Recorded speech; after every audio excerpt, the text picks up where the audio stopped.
Sa barangay Mina de Oro sa Bungabong Oriental, Mindoro, kilala raw ng lahat ang tinaguriang super lolo. Papaano ba naman kasi ang trip niya makipagbasagan? Hindi ng ulo at buto ha, kundi basagan ng bato. Kaya? At kahit bao pa raw ng nyog, hindi niya aatrasan. Ayan o, biyak. Ang pambihirang lolo sa video, ang 68 anyos na Sinoplito Fadriquilan. Natutuwa din sila at doon nga sa edad ko ay nakukuha ko pang gawin yung mga na yun. Bukod daw sa basagan, sa martial arts at palakasan ng katawan, kaya rin kaya ng mga taga-barangay Mina de Oro? Ang hamon, kadang-kadang o yung maglalakad gamit ang dalawang matataas na kahoy?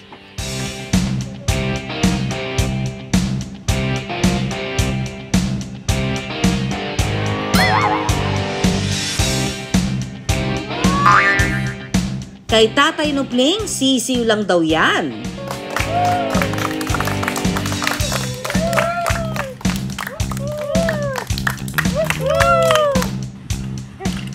Ang pagpapaikot-ikot ng tsako.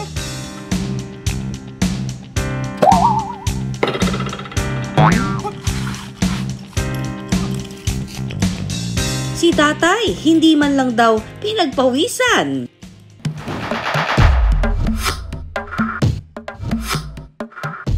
At syempre, ang pinagmamalaki ni Tatay Nupling na pat-pat exercise. Carry nyo ba?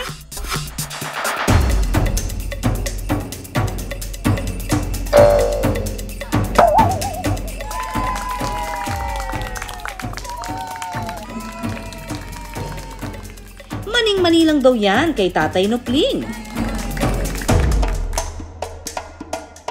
Ang pambihirang galing daw ni Tatay Nupling, natutunan niya raw walang iba kundi kay Bruce Lee.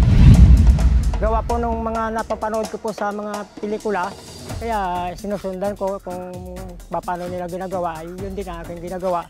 Hanggang sa natutunan ko yung mga move nila, natutunan ko yung mga ganun mga exercise. 16 years old lang daw noon si Tatay Nupling nang simulan niyang gayahin ang idolo.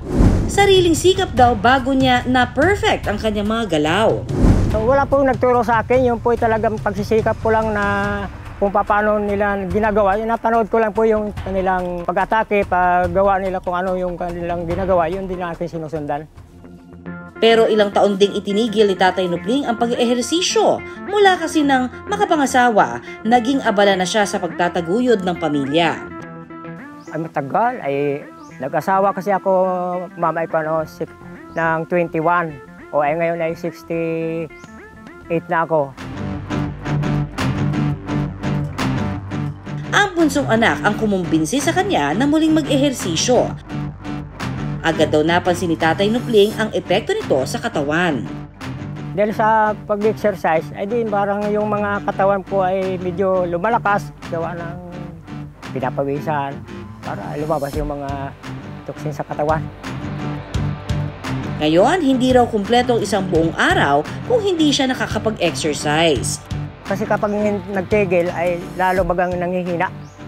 Kaya kailangan talaga kasi para kung naisip ko, ay medyo nabanat na naman yung mga butot, mga kaugat-ugatan. Hindi dapat talaga magpatuloy yung exercise.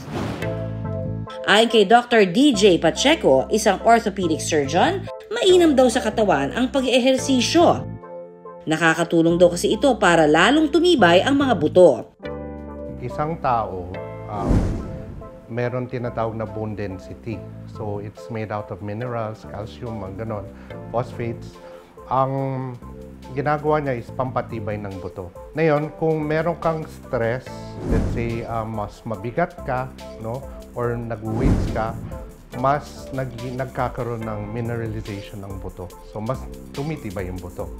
So kung let's say every day mo gagawin, or let's say frequently na ginagawa mo, tumitibay ang buto. Sa patpat exercise ni Tatay Nupling, flexibility ang labanan. Mag-aala limbo rock kasi siya gamit ang patpat, ala Plastic Man. Ito'y natuto ng ganyan, pagkatapos ay hahawak yung kamay dito, pag iniikot yung katawan, pag naikot, ay di babalik, ay dapat malakas ang yung resistensya kasi kapag mahina ay hindi ka na makakabalik, talagang pirsa at itong hita talaga ang halos dyan, siyang bumibigay kung medyo mahina-hina. Ayon kay Dr. Pacheco, hindi madali sa edad ni Tatay Nupling ang mga ganitong ehersisyo, lalo na raw kung unang beses pa lamang susubukan.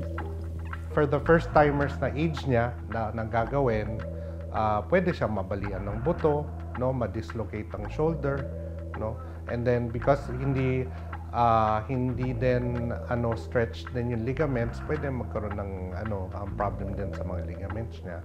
Ayon po sa eksperto, habang nagkakaedad, humihina rin daw ang ating mga buto. Mas kumukonti kasi ang mineralization sa buto, kaya mas nagiging marupok ito. Kaya habang tumatanda, mas tumataas daw ang risk na magkaroon tayo ng bone fracture. Kaya naman, ingat-ingat din po sa pagbubuhat at pag-uunat ng buto ha. At habang maaga, pangalagaan na natin ang mga ito. Ayon kay Dr. Pacheco, dahil sanay na raw si Tatay Nupling sa mga ehersisyong ito, mas mababa raw ang tsansa na magkaroon siya ng injury. Pwede talaga magkaroon ng fracture, lalo na sa age niya. Pero if he did it, kung ginagawa niya araw-araw, siguro na-conform yung buto niya dun sa ginagawa niya. Kaya mas malakas siya talaga. Bukod sa ehersisyo, healthy diet din ang pampalakas ng katawan ni Tatay Nupling. Wala rin daw siyang bisyo. At saka talagang malimit kami dito sa mga gulay lang at saka prutas kasi dito sa amin ay napakamahal naman ang mga isda, karne. Kaya ang nangyayari yung mga gulay-gulay na lang at saka mga pan. Ang sekreto ay hindi kami umiinom ng alak at saka naninigarilyo. Payo ni Doc sa mga gaya ni Tatay Nupling na may edad na, sa mga elderly, I suggest na huwag tigilin ng exercises because exercises will give you more bone mineral density. Aside from that, it will strengthen your muscles, no? It improves your balancing. So, mga exercises that you can do is Tai Chi, mga ganon, no? And then you can do walking.